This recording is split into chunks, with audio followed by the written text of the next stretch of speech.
Hello, and welcome back to Money with Katie. Today, I really want to talk about lifestyle upgrades.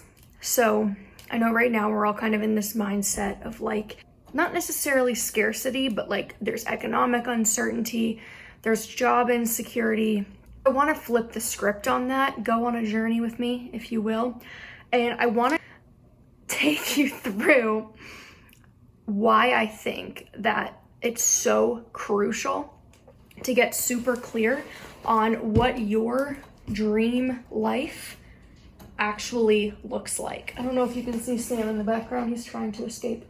Sam is my cat, Sam Cat, as he is known in these parts. And I think that when we talk about like dream lives and like what we really want and what we would do if we were rich, it's so tempting to fall into that trap of like, oh, well, yeah, I would like buy a G-Wagon and I would get a 7-bedroom house and I would like, I would quit my job and like all these like really stereotypical wealth fantasies. And I just think that they're not actually all that helpful because A, they feel like so pie in the sky and so out of reach that like, I don't think any of us ever actually think that that's going to be reality.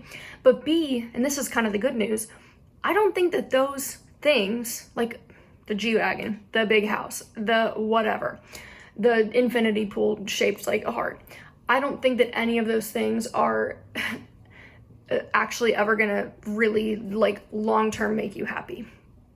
I think temporarily you might find some excitement. Like anyone that's ever gotten a new car knows that. You're like excited about it. It's great for like 6 months and then you're over it. And it's just your car now. So it doesn't really matter that it's like super fancy or whatever. I really want to get clear on like what that looks like for me and help you get clear on what that looks like for you. Because ideally, the point is that if you can visualize exactly what it is that you would do if you like realistically became rich, what things would you change? Like what about your life would actually change that could materially impact your happiness in a consistent way? I have 3 major things: comfort and like safety, comfort, security, that whole bag, being able to pay for convenience, and financial freedom. Financial freedom in the sense of you're not sweating like small purchases under a certain dollar amount. So in this rich bitch fantasy I have, anything that's like under $1,000 is just like, yeah, okay. Like, sure, get it. That is like nowhere near where I am today.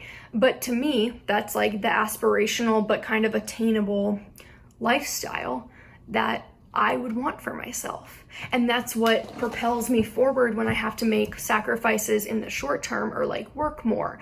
Or, you know, it's like what lights the fire is if you can get really clear on what you want your life to look like, you kind of get a little bit of secret recipe to this would actually make me happy. This is what I put value in. And when I say pay for convenience, I mean like, okay, mine's very niche. You know, every day when you have to walk from your car, maybe your parking lot's smaller than mine. At my workplace, the parking lot is very big. It's a very long walk to the door. And you know how you'll have like the gym bag and the laptop bag and the purse and the water and the coffee and the lunchbox, and you're just like a pack mule, like teetering on your heels to the, yeah.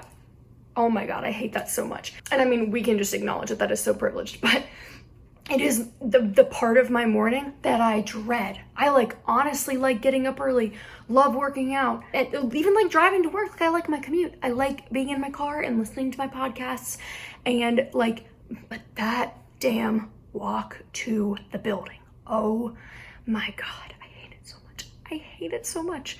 So like in my fantasy, that is just totally removed from the day.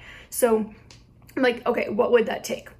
Home office with a like a second computer at home versus just one. I just have one right now. Not having to bring my entire pantry to work every day so I can eat throughout the day. That would mean like kind of just being able to go upstairs to the cafe and spend when and on what I see fit. That is honestly to me a luxury. Like I think it's a small one because people who probably can't afford to be doing that every day are doing it. So it seems like, why don't you just do that?